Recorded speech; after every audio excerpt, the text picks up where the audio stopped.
but we will try to draw parallels with the current crisis to understand how great the threat to the economy is. Unemployment problems were piling up for more than a year before the start of the Great Depression, and the stock exchange collapse just added fuel to the fire. What if they'll have to extend the lockdown by a month? What if we get the second wave of the pandemic in the fall? In the long run, these measures are pretty bad, but as they say, you choose the lesser of two evils.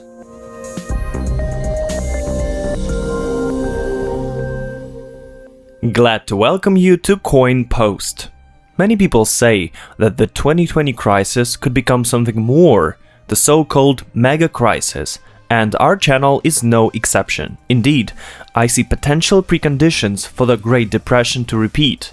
It lasted from 1929 to 1933. Another theory is those were only the first and most difficult years of the crisis, and in total it lasted 10 years and ended only in 1939. They wrote a lot of books and made many films on the Great Depression. You can find a detailed history on the crisis on the web. Therefore, today we're not gonna go into detail, but we will try to draw parallels with the current crisis to understand how great the threat to the economy is. Do you enjoy our videos? Then subscribe to the channel right now if you didn't do it before, so as not to miss anything. Let's begin! The stock market crash in October 1929 usually marks the beginning of the Great Depression, when there was Black Thursday on September 24th and markets lost $9 billion. It's essential to clarify that $9 billion were a much greater amount 19 years ago than today. And after the market recovered a little, on October 29th, another major sale took place. It was called Black Tuesday. And after that day, the stock prices kept falling for 2 years. Perhaps the collapse would have been even greater, but at that time, stock quotes were transmitted by telegraph, and it would take 2 hours, which is very fast for 1929, but incredibly slow for the current level of telecommunications development. The stock market crash during the Great Depression is called the financial bubble in the stock markets, and it was inflated to unbelievable limits. Moreover, in many ways, it was created not by private investors, but by companies. Many did not build their business on production. They would get a bank loan to buy shares. Then, they would profit from the growth in the security's value and repeat the transaction over and over. Everyone thought this would go on forever. These days, we got our Black Thursday, and it was on March 12th. But as you can see on the chart, in March, the stock market had a lot of black days marked by red candles. Before the collapse, there was a high level of optimism because the upward trend had been going on since 2009, and the question was whether it could continue further. As I understand, there is a difference between the stock market crash in 1929 and 2020. Because back then, the bubble reached its limit and the markets collapsed as they had to sell the shares in order to pay the bills. Today, the news of the pandemic acted as a catalyst which triggered the investors to withdraw their shares from companies that were the first to suffer from the global economic slowdown, as well as the wave of panic which made investors turn to cash right away. Besides, not only the sale affected the stock market, but also gold, cryptocurrencies, and other assets that fell in price. I'm still confident that bubble may as well last the entire 2020 and continue to grow further, provided that no black swan from China would pay us a visit. Well, since such a thing happened, it was shrugged off at first. And then, when they realized they had underestimated the threat, they started panicking. But there's a common thread in these two stock market crashes. They were not the leading cause of the crisis, neither in 1929 nor in 2020. In fact, the problem was in the economy, which resulted in record-breaking unemployment, which we're gonna discuss next.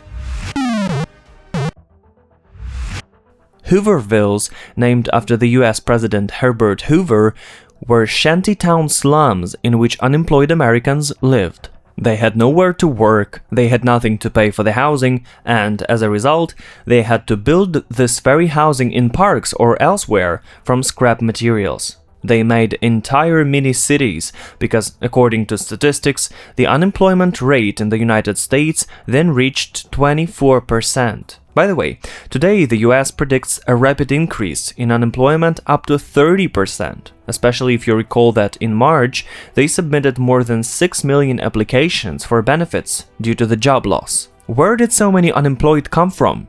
You gotta understand that there is a huge difference between the crisis back then and the crisis now.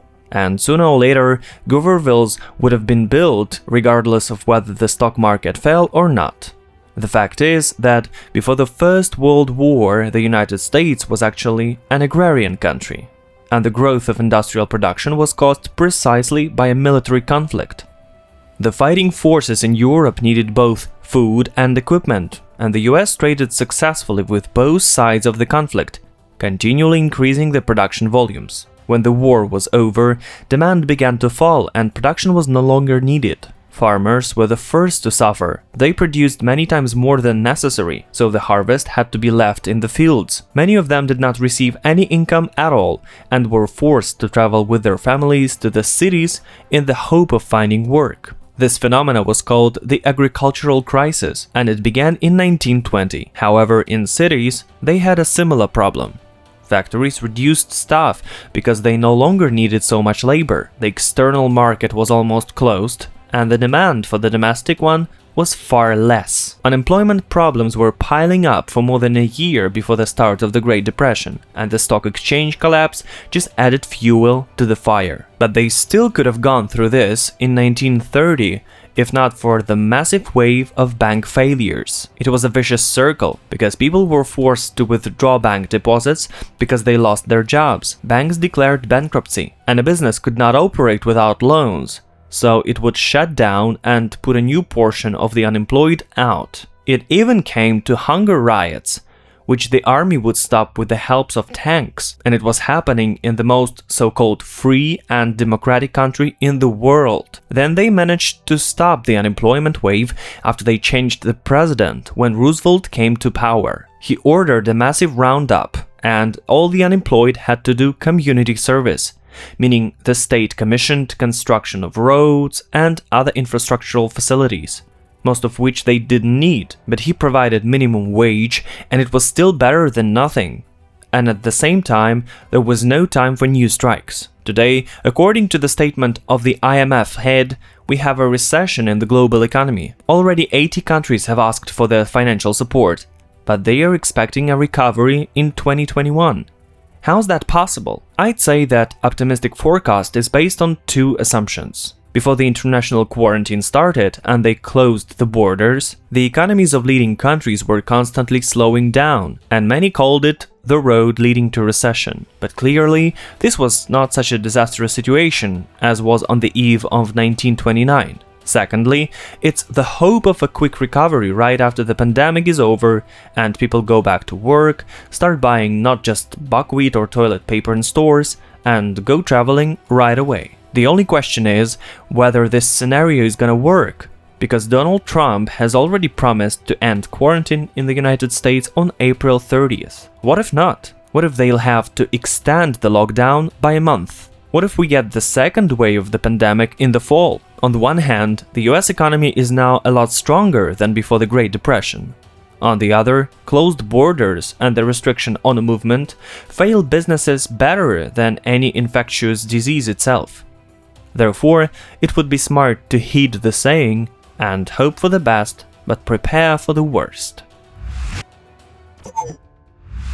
Why didn't Hoover remain president for a second term? It was not because of the crisis, because when he came to power, they already had all the preconditions for the start of the Great Depression. They didn't vote for him because his policy was aimed at maintaining the banking system, and it failed. Today, Trump is not gonna give up his presidency and repeat the same mistakes. He beat the financial assistance out from the Fed and Congress for financial markets, businesses, in the amount of $6 trillion, and he's not gonna stop there. But what's interesting is that in the long run, these measures are pretty bad, But as they say, you choose the lesser of two evils. And now I'm gonna explain how I see this. During the Great Depression, we witnessed the growing popularity of social movements, including the prefix national. As a result, we got the Second World War. It's clear that no one wants to repeat that.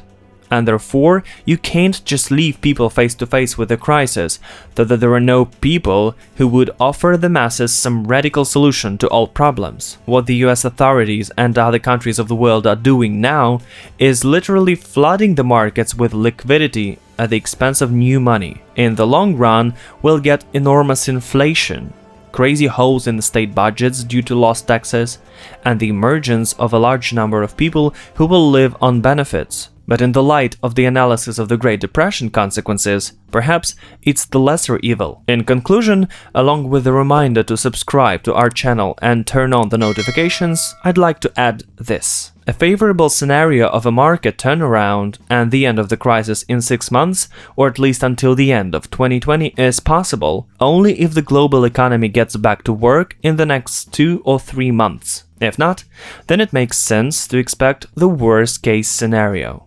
Finally, crisis times similar to the Great Depression happen about once every 100 years. And if we're lucky and everything ends quickly, then in a few years we run the risk of returning to the same topic, and then everything is gonna be much worse. So while there is an opportunity, build your resilience in the face of the crisis. That's it for now. Thanks for watching. It's the Coin Post channel. Subscribe and get enlightened.